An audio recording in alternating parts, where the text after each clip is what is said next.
Bom dia, senhoras e senhores. Olha quem tá aqui.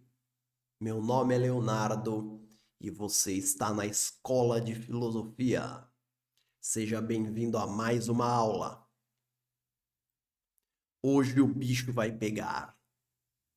Hoje nós vamos falar sobre Heráclito mais uma vez. Mas hoje, com todo respeito, vamos meter a cara, meter a cabeça em Heráclito. Pobre dele. Mas antes, se você gosta do meu trabalho, gosta da escola de filosofia, contribua com ele, porque ele depende de você. Na descrição do vídeo, eu costumo deixar todas as maneiras pelas quais você pode ajudar o canal, tá? Então assista a aula e depois vai aí na descrição para ver o que você pode fazer.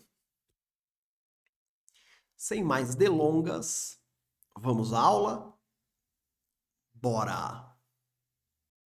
Hoje, meus amigos, é o dia da verdade. Hoje é o dia que nós vamos separar as crianças dos adultos aqui nesse canal. A aula de hoje vai ser a mais desafiadora da nossa série, pelo menos até agora. A parte ruim é que talvez eu faça vocês desistirem da filosofia. A parte boa é que se vocês entenderem, tornar-se-ão deuses entre os mortais. Integrarão o seleto rol daqueles que compreenderam o obscuro. Poderão contar para a mamãe e para a vovó na macarronada de domingo, triunfantemente. Eu entendi Heráclito. Oh!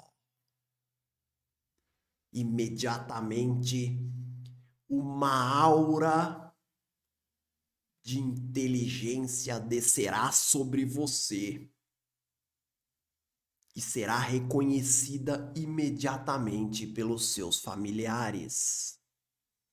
Todos vão te achar o cara mais esperto da família, ainda que nenhum deles saiba quem porra foi Heráclito e qual é a sua relevância. A razão para a dificuldade é que o pensamento de Heráclito é contraintuitivo. A maneira como ele interpretava o mundo é muito diferente da qual nós estamos acostumados. E isso fala mais sobre nós do que sobre ele. É intrigante que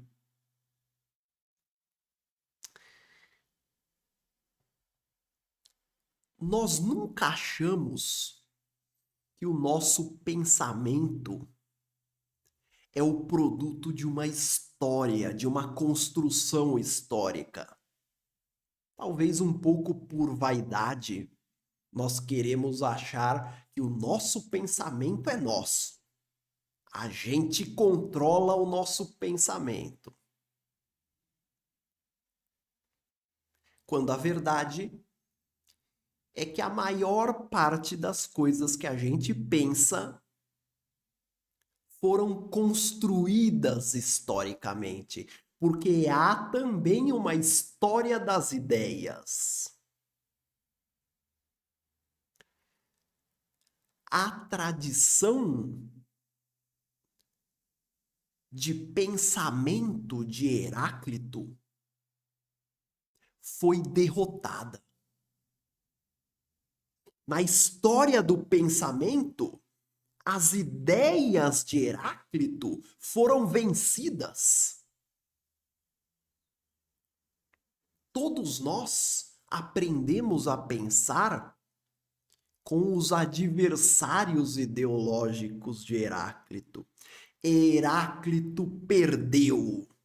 E é por isso que é tão difícil entender a maneira dele pensar. Porque nenhum de nós aprendeu a pensar como ele.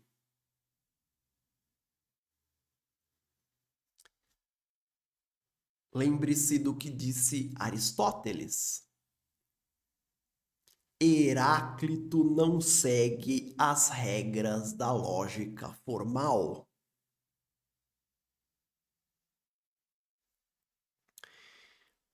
Eu preparei aqui uma escadinha para nós avançarmos por esse edifício desafiador. Eu irei trabalhar com o conceito de temperatura como uma amostra de como Heráclito explicava a física, né? A natureza, o mundo que ele estava percebendo.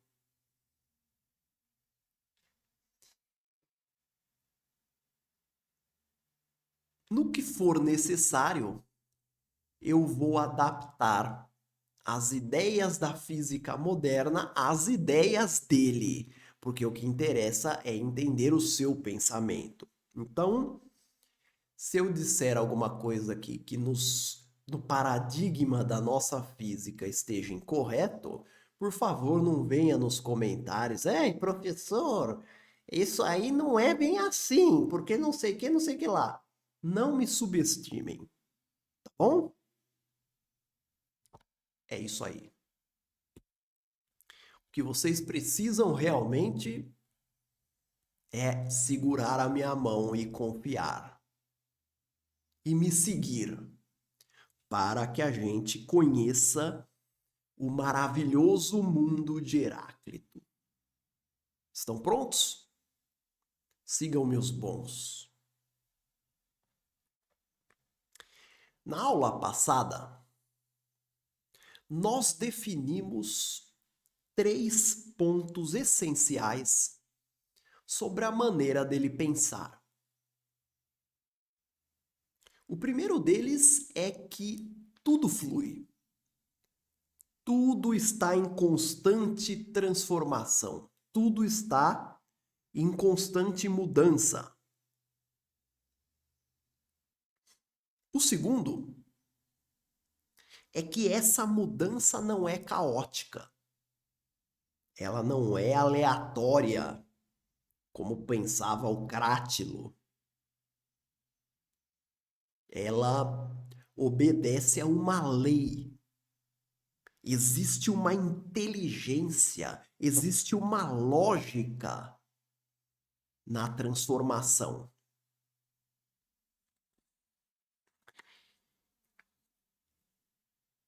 E o terceiro é que essa lógica tem a ver com o jogo entre os contrários. Nós falamos muito na aula passada sobre conforto e desconforto, paz e guerra. Nós vimos que esses contrários, eles só parecem estar separados, mas na verdade, sempre quando a gente pensa profundamente a respeito de alguma coisa da vida, nos damos conta que estão intrinsecamente relacionados, que eles são interdependentes. Na aula de hoje, nós vamos explorar um pouco mais e ver até onde Heráclito leva isso. O primeiro degrau é esse daqui. Se você conversar com um físico a respeito de temperatura, ele irá explicar que não existem temperaturas infinitas. Por exemplo, nós aprendemos lá com os Cavaleiros do Zodíaco que existe um zero absoluto, é o frio absoluto, 270 graus negativos. Existe uma temperatura mínima possível. Não há nada que possa estar abaixo dessa temperatura. No mundo, o zero absoluto é a menor temperatura existente. O yoga que o diga. Quanto ao calor, é mais polêmico, porque a maioria dos físicos indica que não há limites para as coisas quentes. Entretanto, eu dei uma gugada aí e vi que tem uma tal de temperatura de Planck que alguns dizem que é o mais quente que se pode alcançar. Para efeitos das nossas aulas, nós vamos considerar, vamos supor que isso esteja correto e vamos falar como os gregos e dizer: no universo há um frio absoluto e há um calor absoluto.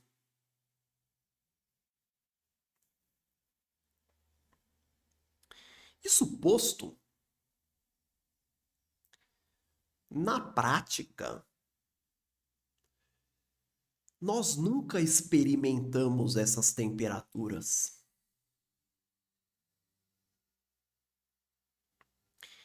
No cosmos, nada é tão quente ou tão frio quanto isso. Tudo oscila no intervalo entre eles. É ou não é? Portanto, se alguém te perguntasse a respeito da existência das temperaturas, você daria uma resposta muito básica e diria: no mundo onde nós vivemos, existe o calor absoluto, o frio absoluto e todas as temperaturas intermediárias. Ou o mundo é composto por opostos e pelos seus estados intermediários.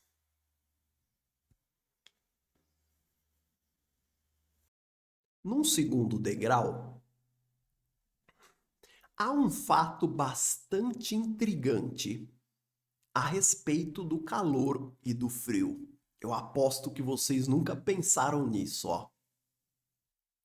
Vocês já repararam que é impossível determinar se algo está quente ou frio isoladamente?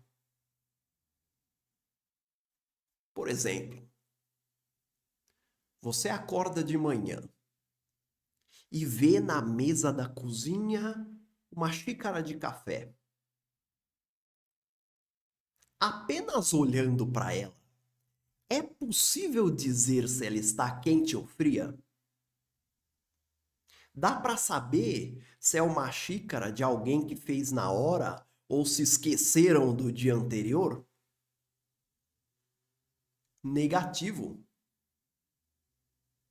Você precisará tocar na xícara. E ao tocá-la, você vai sentir a xícara mais quente do que a sua mão, ou mais fria do que a sua mão. A temperatura da xícara, a sensação de temperatura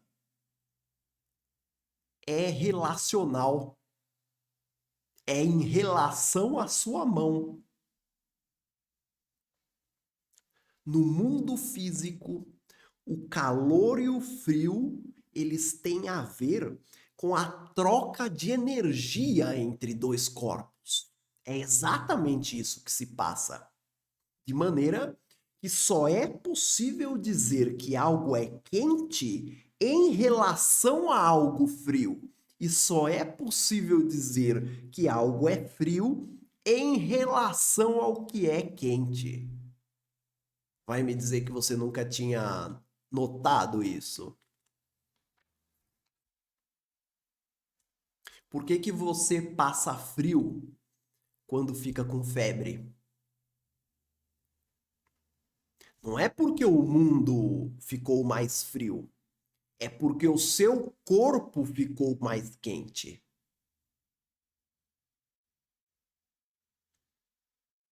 A sensação de calor e frio é relacional, é uma relação entre a temperatura do corpo e a temperatura do mundo. Portanto, o calor e o frio, vejam que coisa romântica, vivem de mãos dadas. Nunca andam sozinhos, ó. Calor e frio são aquele casal que se odeia, mas nunca se separa. Calor e frio são opostos, mas estão inescapavelmente relacionados. Vamos escrever então que os opostos no mundo não existem separadamente, mas em relação, como dois lados de uma mesma moeda.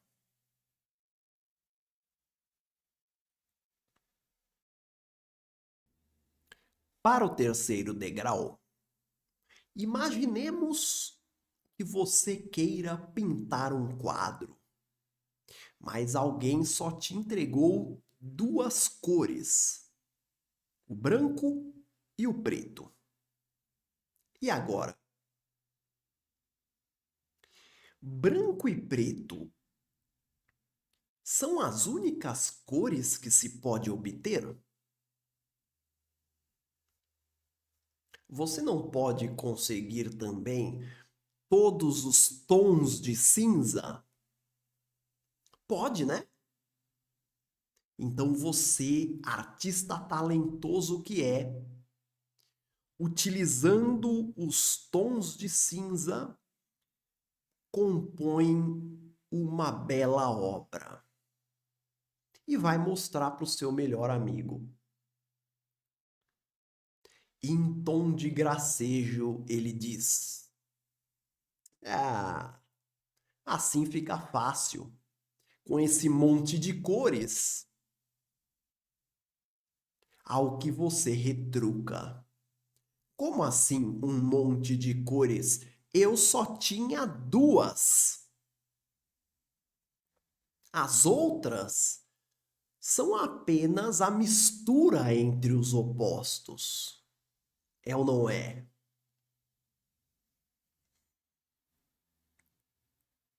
Nesse cenário, se alguém te dissesse que um determinado tom de cinza existe em si, tem uma existência real e única e individual, por assim dizer, ele não estaria obviamente enganado? Ele não seria um louco? O cinza, no final das contas, não é apenas um resultado da proporção entre o branco e o preto? Ele não é apenas um estado momentâneo das cores, uma expressão circunstancial daquele casal de opostos? A existência do cinza não é precária, não é passageira.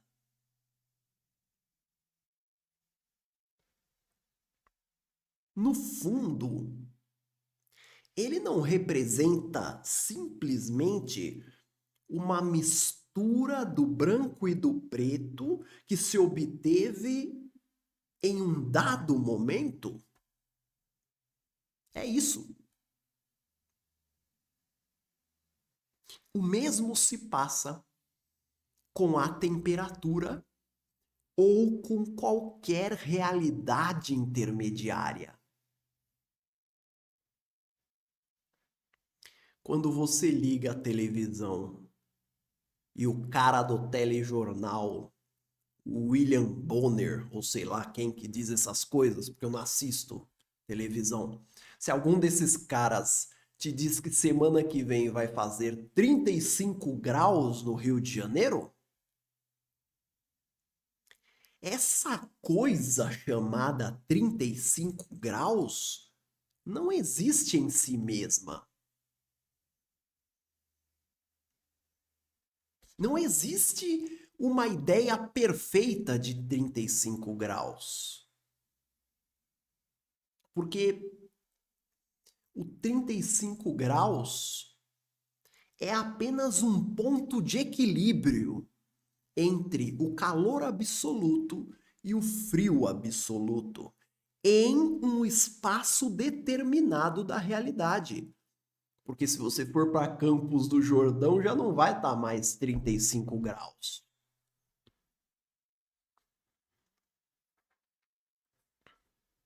Conclusão.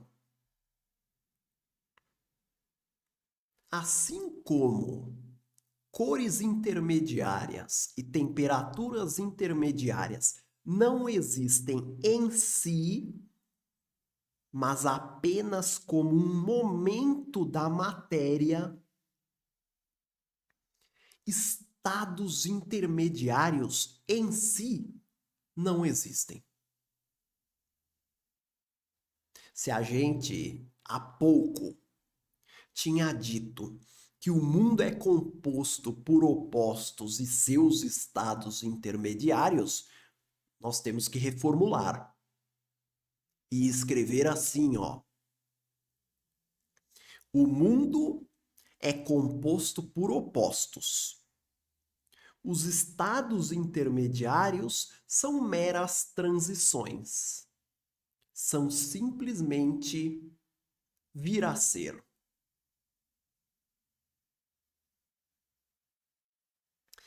Falemos um pouco mais sobre esses tais opostos.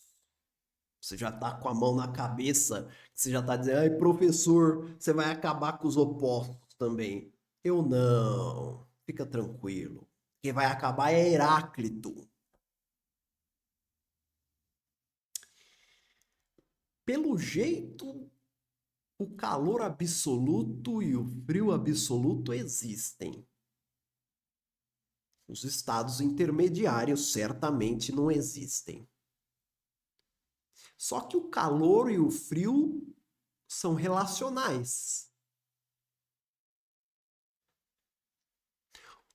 O que quer dizer alguma coisa ser relacional?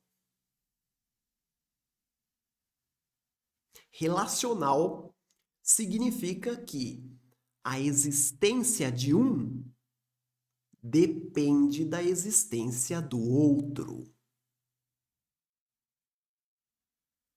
O calor só pode existir quando o frio existir, e vice-versa. No mundo real, né? No mundo da experiência, no mundo da vida, calor e frio emergem inevitavelmente conectados. O mais intrigante,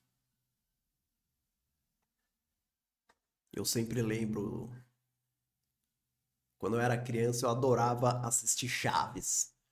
E eu me lembro sempre de um episódio que eles usavam a palavra intrigante e o Chaves completa assim, porque comeu muito trigo. Tá bom. O mais curioso é que se você tirar um dos opostos da equação, é impossível compreender o outro, certo? Mas também é impossível compreender a própria qualidade a qual eles se referem. Se eu tirar o calor da jogada, eu não consigo compreender, eu não consigo perceber o frio. Mas o que é mais curioso, eu perco a própria noção de temperatura. Isso é demais.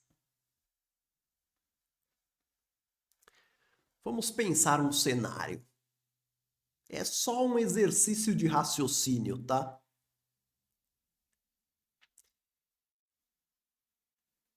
Imaginem um universo cuja temperatura em todas as partes seja o zero absoluto, o frio absoluto, 273 graus negativos, em toda parte. Tudo nesse universo é tão frio quanto pode ser. Pensem também que nesse ambiente nasceram seres cujos corpos também existem no zero absoluto. Então, o universo está no zero absoluto e esses seres também. A gente sabe que fisicamente isso é impossível, mas estamos aqui meditando. Se você viajasse até lá e perguntasse para esses seres em qual temperatura eles estão, eles não saberiam responder. Mas mais do que isso, eles sequer compreenderiam a pergunta. Porque sem o oposto para comparar com o zero absoluto, não só eles perderam toda a condição de medir a temperatura, como perderam a própria qualidade. Eles não sabem o que é temperatura.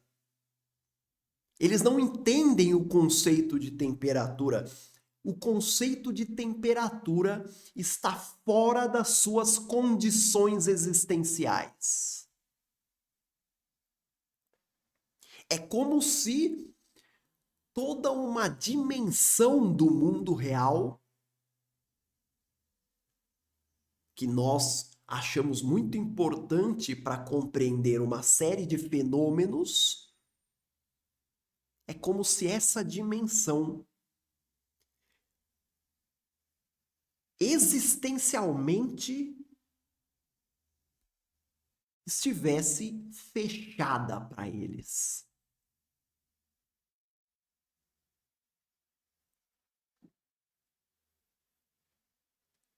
Tudo isso porque a temperatura se torna uma realidade quando emergem juntos, simultaneamente, o calor e o frio. E como as temperaturas intermediárias não existem, obviamente nós estamos falando do calor absoluto e do frio absoluto. Eles nascem juntos e inseparáveis. Para Heráclito, nem mesmo o frio absoluto e o calor absoluto existem por si próprios. Não existe uma ideia perfeita de frio, nem uma ideia perfeita de calor. Mas então, o que existe? O que existe é o binômio calor e frio. O que existe é um par calor e frio. Porque no mundo real, no mundo das coisas, no mundo da vida, quando a gente percebe ou a gente percebe calor e frio juntos, ou não percebe nenhum deles. Então, o que existe é esse par, calor e frio. Logo, aquela frase que propusemos há pouco já foi completamente reformulada e vai ficar assim. Para Heráclito, a verdadeira unidade é a dos opostos relacionados. Nem os opostos existem em si, nem seus estágios intermediários.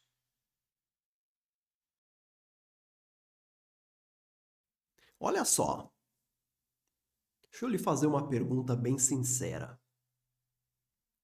Depois dessa última frase que eu disse, como é que você se sente? Tá normal? Não mudou nada no teu conceito de vida, de natureza, nada? Você não foi dar uma volta para pensar no que você ouviu? Se nada mudou para você, você não entendeu o que eu expliquei. Eu vou ter que explicar de novo, de uma maneira a te fazer entender. Se você der uma enlouquecida, depois não venha me culpar. Lembre-se que a escolha de assistir essa aula é sempre sua, tá? Vejamos. Eu não sei se a câmera tá pegando aí, mas aí aqui tem uma caneca. Uma belíssima caneca que pode ser adquirida na escola de filosofia, link na descrição. Eu tô virando o Milton Neves. Tá aí a caneca. O que é a caneca? O que é que eu estou vendo? Nós ocidentais fomos educados pelos inimigos de Heráclito. Fomos educados por homens como Sócrates, como Platão, como Parmênides, como Pitágoras, como Aristóteles. Depois, por toda a tradição cristã que abraçou essa visão de mundo e não abraçou a visão de Heráclito.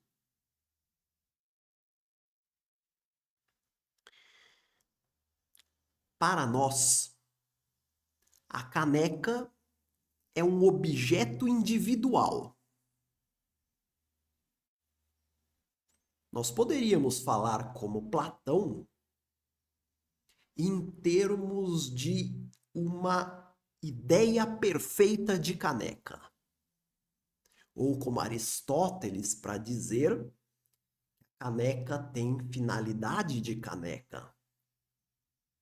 ou talvez como a Bíblia, a caneca foi criada com um propósito e uma missão por Deus. Todas essas elaborações remetem à caneca como algo que tem uma identidade de caneca.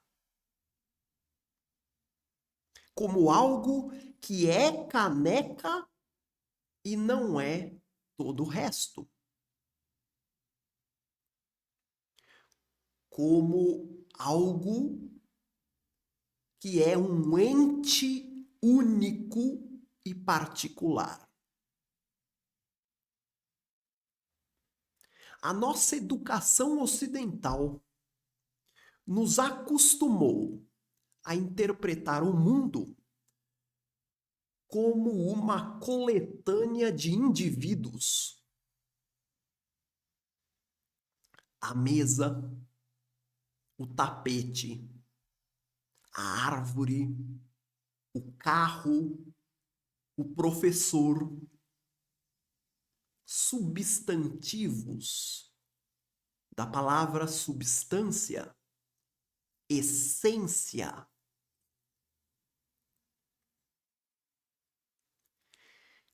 Como se cada indivíduo portasse uma natureza singular. Como se a nossa mente recortasse o mundo real e separasse cada indivíduo do seu contexto. A gente olha para uma cena qualquer. A maneira como essa tradição de sábios nos ensinou a pensar é pegar essa cena onde está tudo junto, está tudo meio misturado, tudo aparece colado em tudo, e separar um pedaço dessa cena e dizer um cachorro. Depois outro pedaço separá-lo e dizer uma árvore. Nós pensamos atribuindo identidades e nomes a pedaços da realidade. A nossa noção de unidade coincide com a noção de individualidade. Coincide com a existência de um objeto em si, de uma coisa única. Quando nós pensamos em opostos, como luz e sombra, calor e frio, liso e áspero, branco e preto, nós projetamos esse modelo mental e enxergamos cada um deles separadamente, existente em si mesmo. Indivíduos, tal como a caneca.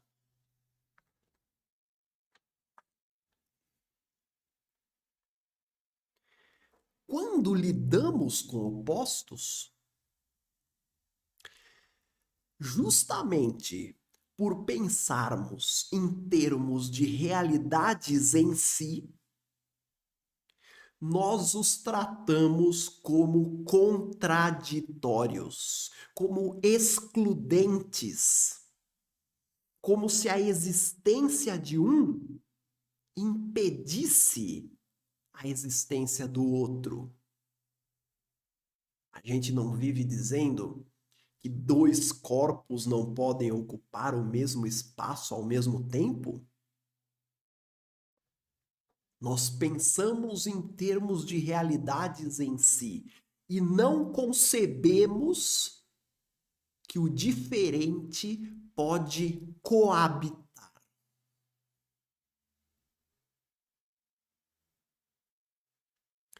O que Heráclito está explicando é que isso é fruto de preconceito e das ilusões da nossa educação. Por quê? Porque se os estados intermediários não existem em si, e se os opostos sozinhos não existem em si,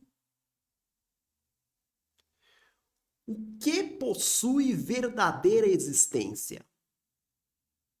Os binômios, os pares. Só que um binômio não é algo em si.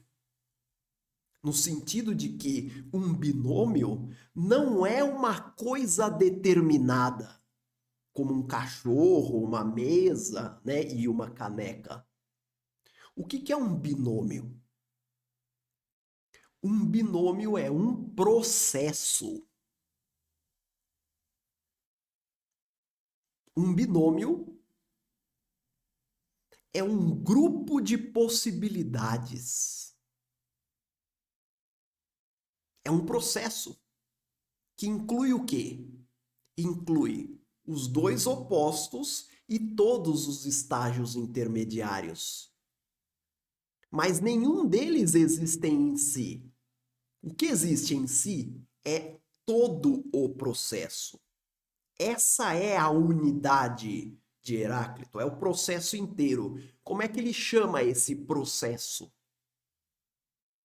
Ele chama de fluxo. Esse é o fluxo.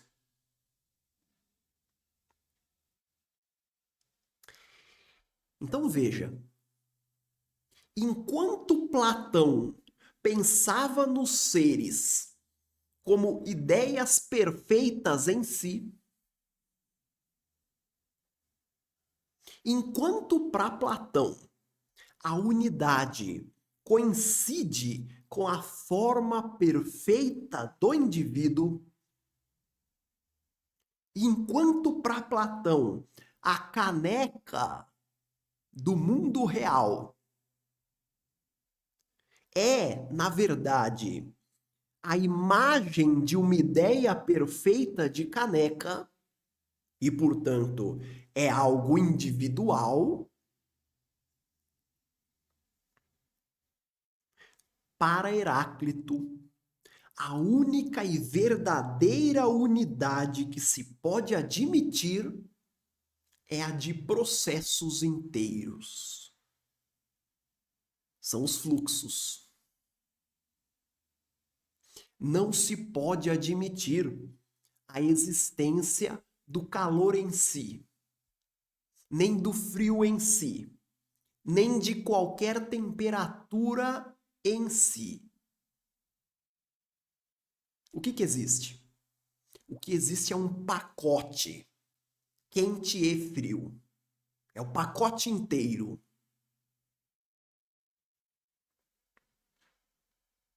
A realidade, o mundo real, esse mundo que a gente está vendo aqui, que a gente acha que é uma coletânea de indivíduos, ele não é. Ele é um conjunto de pacotes. Quais pacotes, por exemplo? O quente e frio, o áspero liso, o luz-escuridão, o branco e o preto, o sólido e o fluido.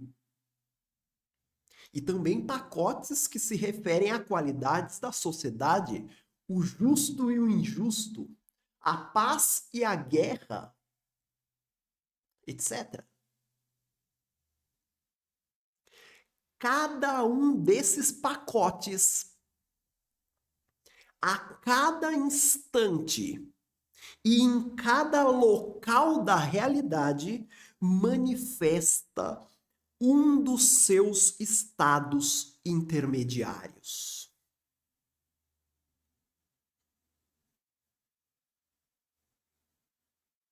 O pacote é um conjunto de possibilidades, não é? Por exemplo, o pacote quente e frio contém todas as possibilidades dessa categoria chamada temperatura. Então, ele contém quente absoluto, frio absoluto e todas as temperaturas no intervalo. O que existe? Ele, o pacote inteiro, isso é o que existe. Né? Uma espécie de abstração. E no mundo real? No mundo real, a cada instante e em cada local, uma dessas possibilidades se realiza. Olha que doideira a maneira como Heráclito via a física. Nós olhamos para a caneca e julgamos a caneca como algo em si, mas não Heráclito. Para ele, a caneca é apenas a encarnação de todos os pacotes da realidade que nesse momento do tempo e do espaço manifestaram aqui, nesse local, uma das suas possibilidades. Uma das possibilidades de cada pacote. Então, uma determinada temperatura, uma determinada lisura, uma determinada cor ou um conjunto determinado de cores. Isso faz com que a caneca não seja. A caneca não é. A caneca apenas está momentaneamente. Portanto, quando Heráclito olha para as coisas do mundo, ele vê o encontro circunstancial de diversos fluxos. Eu espero que você tenha entendido. Professor, ainda não entendi, é difícil, hein? Putz, aí não sei mais o que eu posso fazer. Agora vem o degrau final da explicação. Se vocês chegaram aqui, eu estou orgulhoso de vocês. Seu professor está muito feliz. Vocês são excelentes alunos. E eu vou continuar levantando a moral para que tenham coragem de dar esse último passo, que é a introdução do tempo na explicação. Se a unidade não é uma coisa em si, que está lá paradinha, bonitinha, como uma ideia perfeita, se a unidade é um processo, o processo não é algo estável. O processo, né, o fluxo, está em constante transformação. A instabilidade ocorre porque os opostos que compõem cada fluxo, embora existencialmente dependam um do outro, eles se odeiam. Eles são dois irmãos que se odeiam. Eles competem pelos espaços de realidade, empurrando-se uns aos outros como duas falanges de cidades inimigas. Pensemos novamente em termos de temperatura. Você nunca percebeu isso, porque você está sempre correndo. Mas, ao longo do ano nas nossas cidades, enquanto nós performamos nossas atividades rotineiras, o calor e o frio travam uma batalha cruel pelos espaços de realidade. Nos meses que chamamos de verão, o calor agride o frio com toda a sua energia e vence momentaneamente e ri com insolência, eu diria, do frio que está acuado. Porções de calor conquistam terreno e o frio perde território.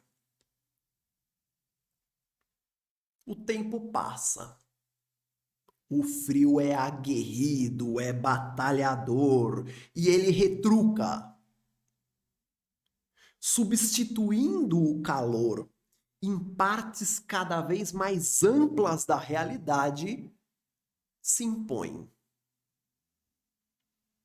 Avança, recupera os territórios perdidos.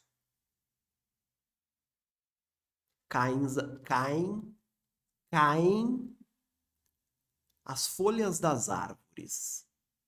Derrubam-se as temperaturas. Neve, frio, inverno. É a vez do frio exaltar a sua glória.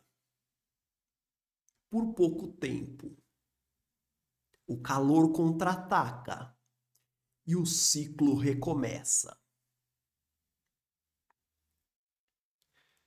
No ciclo das estações do ano, nós contemplamos o fluxo quente e frio em plena transformação. Nós humanos somos atualizados sobre o resultado da luta diária conforme sentimos as temperaturas oscilarem. Se estava quente e subitamente faz frio, nós sabemos que o calor tomou uma sova. Se ao contrário, em pleno inverno, ocorre um dia caloroso, o exército quente logrou uma vitória épica e improvável. Cada dia do ano manifesta estágios dessa guerra entre opostos. Porque, como diz Heráclito, a guerra é a mãe de todas as coisas, e de todas, a rainha. A despeito do heroísmo, ambos dependem um do outro e não podem se destruir. Quando estão prestes a subjugar o seu contrário, há sempre uma reviravolta na luta. A luta entre os opostos, a guerra, tem uma espécie de ética. Ela se enquadra num movimento cíclico, previsível, harmônico. E é por isso que as estações do ano vêm e vão. E é por isso que a natureza toda funciona na base de ciclos. Tudo flui, tudo muda, tudo se transforma, mas sempre de maneira coerente. Os opostos que nós imaginamos como entes distantes e separados são, na verdade, parte do mesmo ciclo, parte da mesma dinâmica, parte do mesmo círculo. Porque o caminho para cima e o caminho para baixo são um único e mesmo caminho. Por que você acha que Nietzsche, que era um grande admirador de Heráclito, falava sobre o eterno retorno? E por que o eterno retorno sempre esteve relacionado a um círculo? Era a ideia de que a vida que você viveu irá se repetir exatamente igual e para sempre. Como se a vida e a morte não fossem tópicos separados, fossem parte do mesmo ciclo. Porque quando você começa a sua vida, você vive e ao chegar ao fim da vida, começa outra. E assim você compõe o círculo. Da onde você acha que Nietzsche tirou a ideia do círculo e dos opostos complementares?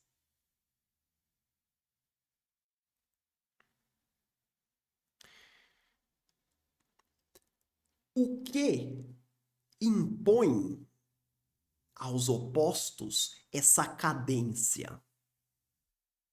Essa palavra que, por exemplo, Pitágoras chamaria de ritmo, como o ritmo da música, o ritmo.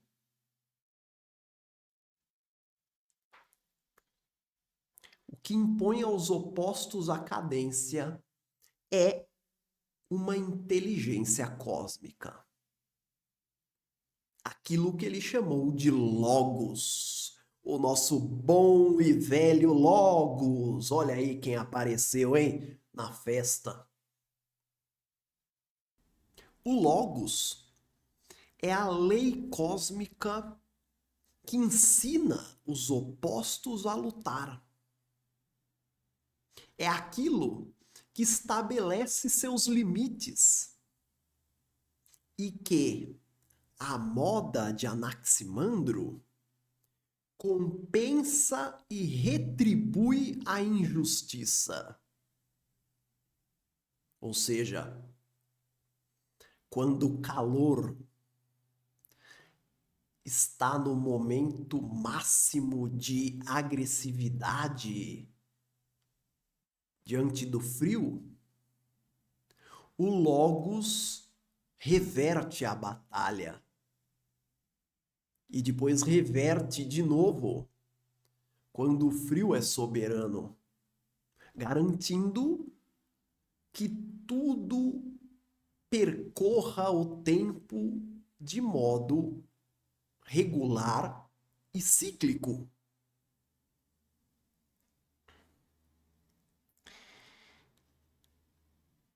Mas vejam que coisa, não? O Logos não é apenas o princípio organizador da realidade. O Logos é simplesmente o fundamento da realidade. Ele é a resposta de Heráclito do porquê há algo no lugar do nada. Isso por quê?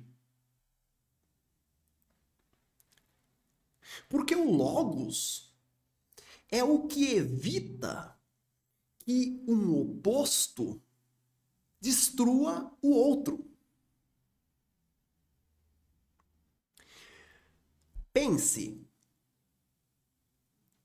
se um oposto impusesse ao seu contrário uma derrota definitiva, considerando que a sua própria existência depende do contrário, se aquele oposto destruísse o seu contrário, ele destruiria a si mesmo. E destruindo a si mesmo e ao seu irmão, ele também destruiria a própria qualidade a que se refere, como naquele caso das temperaturas que eu mencionei, daquele cosmos no zero absoluto. E destruir a qualidade não é que ela se tornaria algo caótico. Não, é descer do ser para o não ser. O mundo, o universo, a realidade sumiria. Deixaria de ser. Tudo pereceria. Tudo cairia no nada. Se o cosmos não existisse para regular a batalha entre os opostos se destruiriam e tudo viraria nada. Os opostos afundariam e levariam como uma âncora toda a realidade. Os opostos, desculpem, o logos é como um juiz de boxe que evita que o vencedor mate o perdedor. Porque se ele matar, ele não vai ter quem mais lute contra ele. E o próprio boxe não dá mais para acontecer. Porque eu não sei vocês, mas não tem graça nenhuma assistir uma luta de boxe com um só cara no ringue. Assim, o logos é o princípio garantidor da existência. Há algo no lugar do nada, porque a inteligência cósmica, eterna em si mesma, garante que tudo continue existindo de maneira ordenada.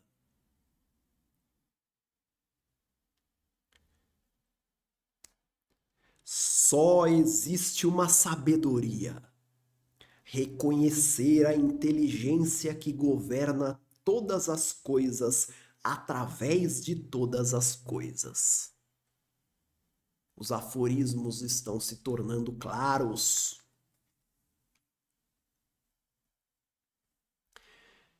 Apenas um tolo poderia ignorar que esse é o trabalho de uma divindade.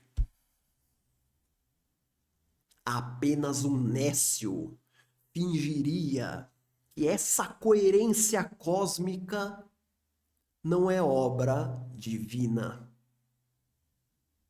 Não de um Deus que criou o cosmos de fora para dentro, mas de um Deus que está no cosmos, ordenando-o, harmonizando-o. É isso aí. O Logos é a própria divindade imanente ao mundo. A existência de cada um de nós é obra de Deus. Essa caneca não existe em si. É apenas o produto de inúmeros fluxos que coincidiram para formá-la. Mas Heráclito não é um homem que acredita em coincidências. No fundo, ele diz, no fundo, é o Logos divino que organizou os inúmeros fluxos. É ele que fez cada um dos seus ciclos coincidir nesse local e nesse momento para formar esse ente mortal e transitório. E assim como ele o fez para a caneca, o fez também para os seres humanos e tudo mais que existe. Com essas palavras, Heráclito andou pelas ruas de Éfeso com o peito estufado, soberbo, arrogante, crente de ser o único homem vivo a entender o cosmos e conhecer a verdade. E foi assim que ele também considerou-se o único homem a entender a divindade. O único e verdadeiro profeta. O profeta que desvendou o cosmos e que revelou a verdadeira natureza do Logos. Ele fez de tudo para ser esse sacerdote. Um sacerdote filósofo. Um homem que falava na linguagem dos sacerdotes, a linguagem de Delfos, a linguagem dos oráculos, a linguagem dos aforismos.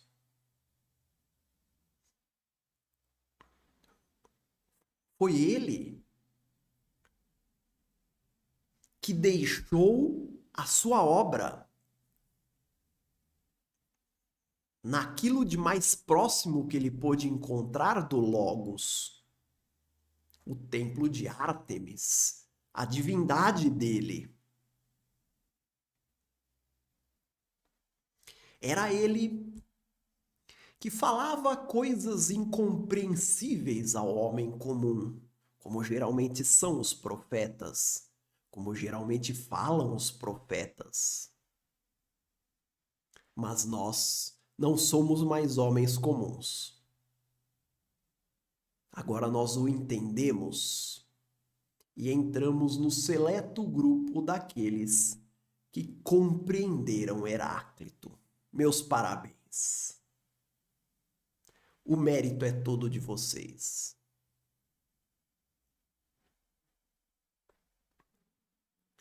Os humanos, sendo o resultado do fluxo ordenado do Logos, naturalmente são capazes de reconhecê-lo. Porém, como essa aula deixou claro, a imagem do Logos não é intuitiva nem imediata. Ela depende de um esforço da razão. Os humanos precisam usar a sua razão para enxergar a verdadeira natureza das coisas. Para não sair por aí dizendo que o mundo é feito de água ou de ar.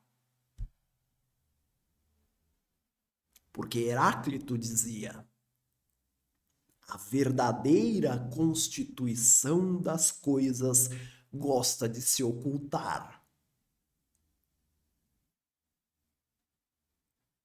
Após um exame detalhado da razão.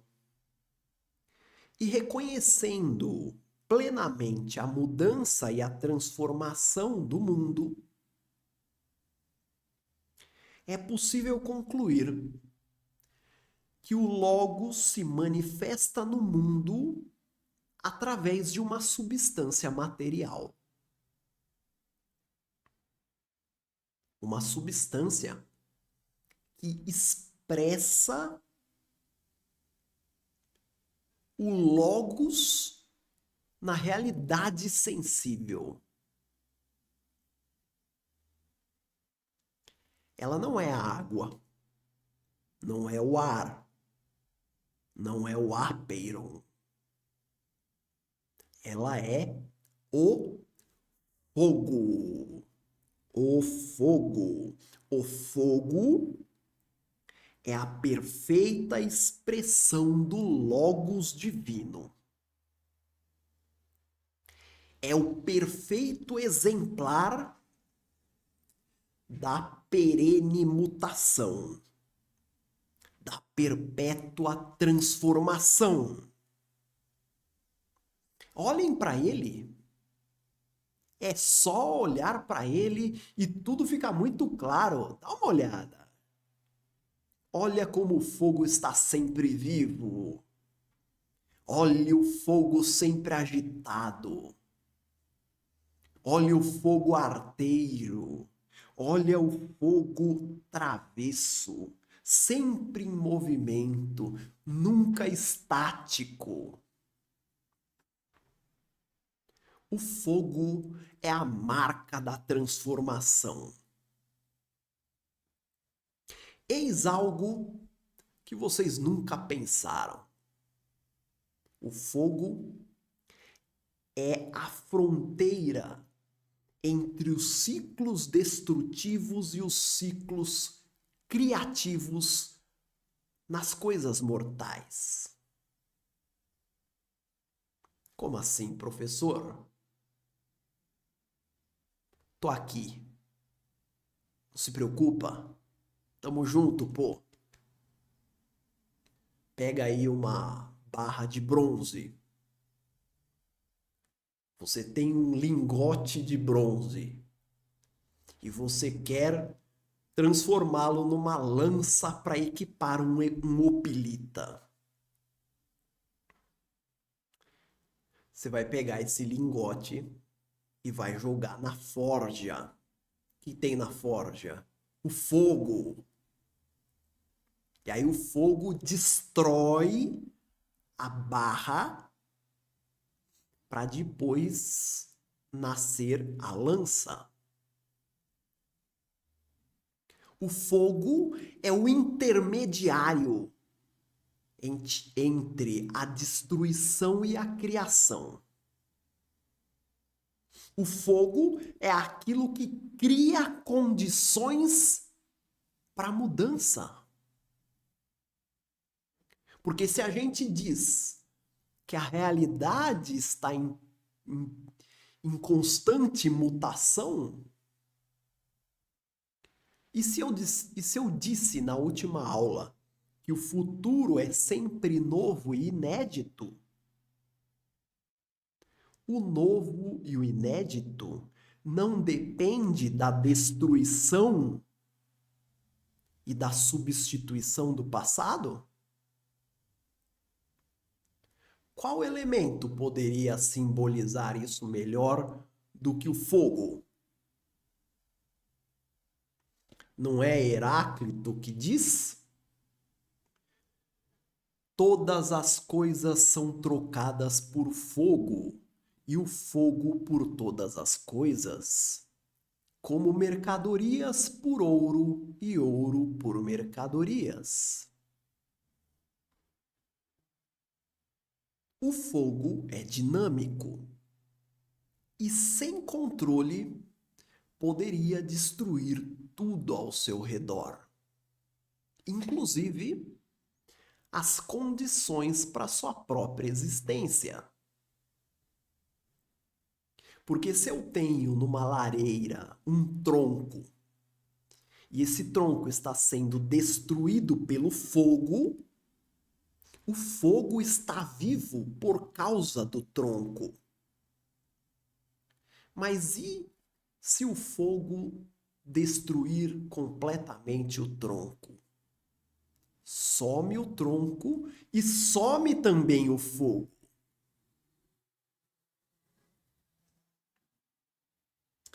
Portanto, o fogo da vida real precisa de uma inteligência humana que o controle, que o coloque dentro de limites, que estabeleça um regramento. Ninguém vai mudar o fogo, ninguém vai pedir para o fogo ser água, ninguém vai tocar na natureza do fogo, mas os humanos, usando a sua inteligência, apenas zelam para que o fogo continue dinâmico dentro de um limite, de uma regra, de uma lei, de uma ordem, para que o fogo continue ardendo e tudo mais existindo. De maneira análoga, a inteligência cósmica mantém o fluxo. A inteligência cósmica garante que os opostos do fluxo não se destruirão e não levarão com eles a realidade toda. A inteligência cósmica, o Logos, mantém a mudança sempre dinâmica como fogo, mas também como a inteligência humana que espelha a inteligência cósmica,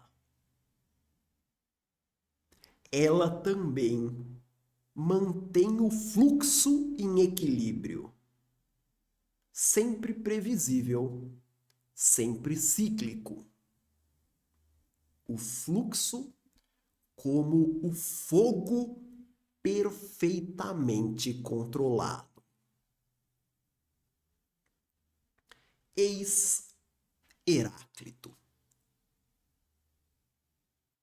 E eis o fim da nossa aula. Gostaram? Gostaram de Heráclito? É isso.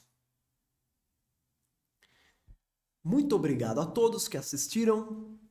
Deixe aí os seus comentários, deixe o seu like e a gente se vê na próxima aula, tá bom? Um abraço a todos e até mais. Tchau!